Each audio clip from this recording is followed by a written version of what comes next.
తిరిగే కాళ్ళు తిట్టే నోరు ఊరికే ఉండవంటారు. అందుకనేమో పవన్ లేని పార్టీలో ఉండటానికి నేతలు ఇష్టపడరు. అధికారం ఎక్కడుంటే అక్కడ వాలిపోవడానికి ప్రయత్నిస్తుంటారు. రాజకీయంలో ఇది చాలా కామన్ అయినా ఏపీలో ప్రతిపక్షంగా ఒంటరి పోరాటం చేస్తున్న వైసీపీకి చాలా కష్టంగానే కనిపిస్తోంది. 151 సీట్లతో తిరుగులేని అధికారం చెలాయించిన వైసీపీ ఎన్నికల్లో 11 స్థానాలకే పరిమితమైంది. ఇక ఎమ్మెల్సీలు, రాజ్యసభ ఎంపీల అండతో ప్రభుత్వంపై ఒత్తిడి తెద్దామంటే వారు కూడా ఒక్కొక్కరిగా జారిపోతున్నారట. సేఫ్ జోన్ కోసం కూటమి పార్టీలను ఆశ్రయిస్తున్నారట. వైసీపీ నుంచి చాలా మంది జంపింగ్ కు సిద్ధమవుతుండగా గోదావరి తీరంలో 2 నేతల తీరు మాత్రం సందేహాస్పదంగా మారిందంటున్నారు.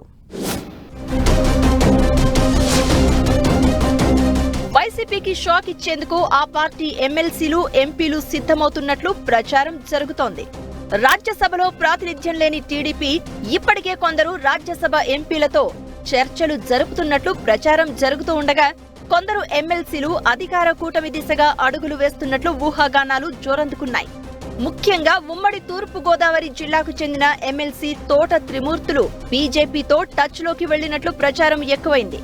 అసెంబ్లీ లాబీల్లో మంత్రి లోకేష్ సమక్షంలోనే బీజేపీ ఎమ్మెల్యేలు ఈ చర్చను లేవనెత్తినట్లు చెప్తున్నారు. గోదావరి జిల్లాలకు చెందిన తోట త్రిమూర్తులు బలమైన కాపు నేత. గతంలో టీడీపీలో పనిచేశారు. 2019లో టీడీపీ అధికారం కోల్పోవడంతో వైసీపీలో చేరారు. మొన్నటి ఎన్నికల్లో మండపేట నుంచి వైసీపీ తరపున పోటీ చేసి ఓటమి చెందారు.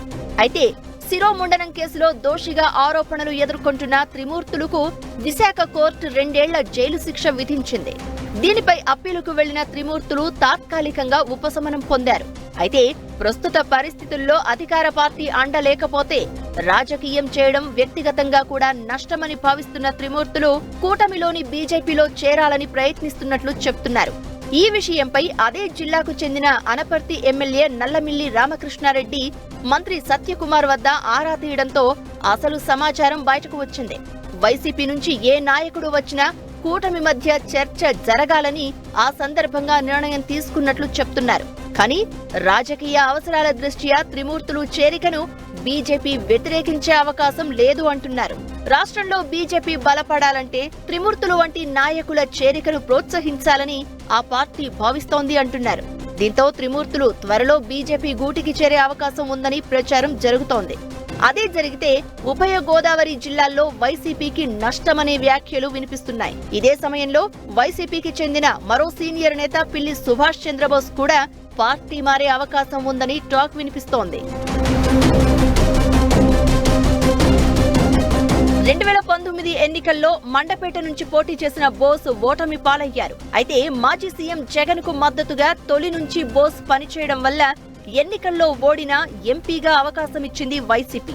అయితే తన సొంత నియోజకవర్గం రామచంద్రాపురంలో అప్పటి ఎమ్మెల్యే చెల్లుబోయిన వేణుతో విభేదాల వల్ల పార్టీపై తీవ్ర అసంతృప్తి పెంచుకున్నారు బోస్. ఇది గమనించిన మాజీ సీఎం జగన్ మాజీ మంత్రి వేణును రాజమండ్రి రూరల్ కు మార్చి రామచంద్రాపురం టికెట్ ను బోస్ కుమారుడు సూర్యప్రకాష్ కిచ్చారు. కానీ కూటమి సునామీలో సూర్యప్రకాష్ గెలవలేకపోయారు. అయితే బోస్ కు ఇంకా రాజ్యసభ పదవీ కాలం ఉండడంతో ఆయనతో టీడీపీ టచ్ లోకి వచ్చినట్లు ప్రచారం జరుగుతోంది. కానీ తొలి నుంచి కాంగ్రెస్ వాదిగా టీడీపీలో ఇమడలేను అని భావించిన బోస్ ఆ ప్రతిపాదనను తిరస్కరించినట్లు చెప్తున్నారు.